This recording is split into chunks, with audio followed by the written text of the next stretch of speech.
Hello বন্ধুরা, আরবি ব্লগে তোমাদের সবাইকে স্বাগত জানাই। তো আজকে আবার একটু তোমাদের সাথে গল্প করতে এলাম এই ব্লগে। আমি একটা কথাই তোমাদের বলতে চাই, আমি রোজই লাইভে আসি মেয়েকে নিয়ে। তো ব্লগেও আমার কিছু কথা বলি তোমাদের। যে আমাদের যে আরবি ব্লগ, সেখানে আহ, যাও গিয়ে আমাদের শর্ট রিলসগুলো ব্লগগুলো দেখো। তো আমার মেয়ে দুটো, আমার না লাইভ না ব্লগ করছে, আমার মেয়ে নাচ শুরু করেছে, মানে প্র্যাকটিস করছে, ও নিজেই নাচ তোলে। জানি না তোমাদের কেমন লাগবে। তো আমরা তো সবসময় লাইভেই কথা বলি তোমাদের সাথে, ব্লগ করে কথা বলা হয় না। তো ভাবলাম যে ব্লগেই তোমাদের সাথে কথা বলি। তো এত গরম পড়েছে, গরমের মধ্যে আমি কোনো রান্নার কোনো মানে আয়োজন করতে পারছি না। কারণ একটা ব্লগ ছাড়তে গিয়ে তো অনেক কিছু করতে হয় না। তো এই মাসে আমার একটুখানি হাতটা একটু টাইটও, তো সেই কারণে কোনো রেসিপি আমি তোমাদের করে দেখাতে পাচ্ছি না।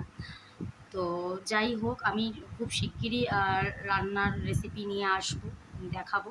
আর আমি এই কারণেই ব্লগে এসেছি যে আমার মেয়ে একটা নাচের রিহার্সাল দিচ্ছে, যেহেতু দুর্গা পুজো, আমাকে অতটাও সে করেনি। তা ভাবছে হয়তো মা, ও প্রথমে আগে নাচটাকে করে তারপর রিহার্সাল করে আমাকে দেখায়। আজ কি, আমাদের আমাদের পুষি ক্যাট এসছে। কি আছো আছো আছো, ও চলে গেল, ও সেন্টিমেন্টে লেগেছে, ভিডিও করলে ও আসতে চায় না। তো যাই হোক, ও খুব খুব চেষ্টা করছে। ওর কালকে এক্সাম ছিল, কিন্তু কালকে এক্সাম শেষ হয়েছে। ও ও এমনই একটা মেয়ে, ও কখনো আজ ও না হলে হয়তো আমি এত দূর তোমাদের ভালোবাসা পেতাম না। ওই আমার সাথে সবসময় থাকে, এমনকি পরীক্ষার সময়ও ও আমার পাশে থেকেছে। কেননা আমার অনেক প্রবলেম আছে, যে সব প্রবলেম সবাইকে তো আমি বলতে পারবো না। আর আমি সত্যি কথা বলতে আমি খুব কষ্ট করেছি। তা তোমাদের ভালোবাসার জন্য আমি এত দূর এসেছি, অনেক চেষ্টা করেছি। আমি আজ থেকে এই ইউটিউব তো করছি রিসেন্ট, কিন্তু এর আগে আমি অন্য মানে অ্যাপসে রিলস করতাম, কিন্তু তাতে আমার কেমন কপাল খারাপ, আমার আমার ওই অ্যাপসটা একদম খারাপ হয়ে গেছিলো। তো ভেঙে পড়েছিলাম। তারপর ভাবলাম যে না, কিছু করতে হবে। আর আগে আমি একটা জায়গায় কাজ করতাম, বিউটিশিয়ানের কাজ কিছুটা হলেও শিখেছি। তো এমনি টুকিটাকি কাজে আমি ঢুকতে পারতাম, কিন্তু এমনই কপাল যে আমার বাবার ধরা পড়লো যে ব্রেন টিউমার হয়েছে। সব ভুলে যাচ্ছিলো, তো আমার একটু ডাউট হয়েছিল। তো ব্রেন টিউমার ধরা পড়েছে। তো আমার বাবা যেহেতু আর্মির লোক, তার ওই কমান্ডেই ট্রিটমেন্ট হয়েছে। হুম, নাইটি দিতে। তো আমার সেই জায়গায় আমি আর কোনো কাজ করতাম একটা জায়গায়, তো সেখান থেকে আমাকে ছাড়তে হলো। কেননা বাবার মানে খুব বড়ই অপারেশন হয়েছে ব্রেন টিউমারে। বলেছিল ডক্টর যে অপারেশন করলে বাবা বাঁচতেও পারে, নাও বাঁচতে পারে। আর মেডিসিন নিলে বাবা বেশি দিন বাঁচবে না। তো আমরা রিস্ক নিয়েছিলাম, রিস্ক নিয়ে বাবাকে অপারেশন করানো হয়। আমার দিদি ছিল বড়দি, তারও ডিসিশন, সে তো বড়, তার ডিসিশনটা আগে নিতে হয়। তা সে সে বললো, আমরা সবাই একমত হলাম হয়ে। আর একটা দাদা ছিল, পিস্তত দাদা, দাদা খুব ভালো, ওই দাদা আমাদের সবসময় পাশে ছিল। হ্যাঁ, সেই দাদাকেও জানালাম, সবাই বললো না, অপারেশনটা করতে হবে। এমনিতেও তো বাবাকে বাঁচার চান্সই ছিল না। তো খুব টেনশানে ছিলাম সেই দিনটা, যে কি ছিল আমাদের কাছে, যে বাবার অনেক, মানে অনেক ঘন্টা, বাবার 5 থেকে 6 ঘন্টার মতো বাবার অপারেশন হয়েছে ব্রেনে। মানে আমার তখন টেনশন হচ্ছিল যে আমি কি আদৌ কি বাবাকে দেখতে পারবো। আমার একার না, আর আমার মা তো ঘরে, মাকে নিয়ে যায়নি, কেননা আমার মা খুব টেনশন করছিল। তো আমার কাকার ছেলেকে বললাম মায়ের পাশে থাকতে। তো মাকে মিথ্যে বলেছিলাম যে মা, বাবাকে কি যেন বলেছিলাম, আমার ঠিক মনে নেই। একটা মেয়ে, ও বাবার অপারেশন হয়ে গেছে। আমি বললাম হ্যাঁ, বাবার অপারেশন হয়ে গেছে, বাবা ঠিক আছে।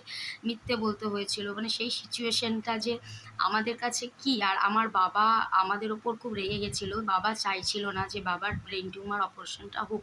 কিন্তু বাবাকে যদি এমনিও আমরা মেডিসিন দিতাম, বাবা বেশি দিন বাঁচতো না। তো সুতরাং আমাদের বাধ্য হয়ে অপারেশন করতে হয়েছিল।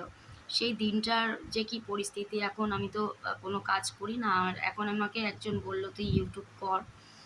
তা ইউটিউব করলাম, তোমাদের ভালোবাসায় আমি অনেকটা দূর এগোচ্ছি। তোমরা প্লিজ, আমি এইটুকুনি আমি ব্লগে বলতে চাই, তোমরা প্লিজ আমাকে সাপোর্ট করো। আমি চাই কিছু করতে, বাবা মার জন্য, মেয়ের জন্য কিছু করতে চাই। তো প্লিজ তোমরা আমার পাশে থেকো। আর একটাও দুর্ঘটনা গেছে যে এখন খুব মিস করি। এমনিতে ওর সাথে আমার মানে খুব ঝগড়া হতো, এমনি মিলমিশও ছিল। তো মাঝখানে এই বছর এই নভেম্বর মাস এলে ওর 1 বছর পূর্ণ হবে। আমার দিদি, নিজের দিদি, মেজদি মারা গেছে। মানে ভাবতেও পারিনি যে এইরকম বাবার অপারেশন, তারপর ওর মরে যাওয়াটা না আমরা ঠিক মেনে নিতে পারিনি। তার মধ্যেও আমি বুকে কষ্ট চাপা রেখে রোজই কষ্ট হয়, স্বপ্নেও আসে ও দেখি, কিন্তু দিদি তো খুবই কষ্ট হয়। নভেম্বর মাসে ও 14 তারিখ মারা গেছে, ভাইফোঁটার দিন। তো তাও আমি ওর একটা কথা বলতে চাই, ফার্স্ট আমি ইউটিউব করি ওকে দিয়ে। হ্যাঁ মা, আজ হ্যাঁ, ওকে দিয়ে ইউটিউব করাই আমি। দিদি আমি চ্যানেলটা খুলছি, তুই ফার্স্ট তুই কর নাচ। ওটাই ওর কাছে, ওটাই ওর শেষ নাচ ছিল। আর ও আমার ইউটিউবে আছে, তোমরা প্লিজ ব্লগটাকে দেখো, ওর নাচের ব্লগ। ও এত হাসি খুশি ছিল, হেলথে কাজ করতো। আমার খুবই কষ্ট লাগে এখন ওর জন্য। অনেক অশান্তি তো হয় বোনদের মধ্যে। তো হুট করে যে কোনো বোন দিদিরা চায় না যে তার একটা দিদি আর একটা বোন চলে যাক।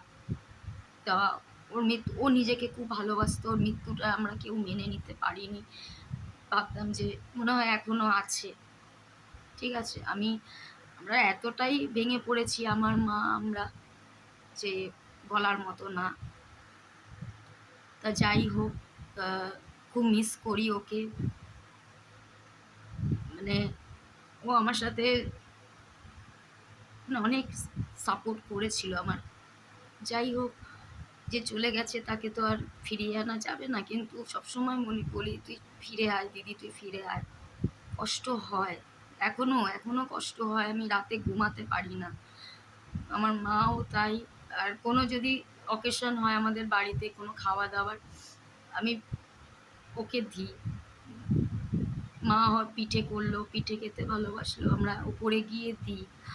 আর কোনো খাবার যদি করি, ও ও মাছের লেজা খেতে খুব ভালোবাসতো। কোনো কিছু করলে, মাংস যাই হোক, ওকে আমরা দিই।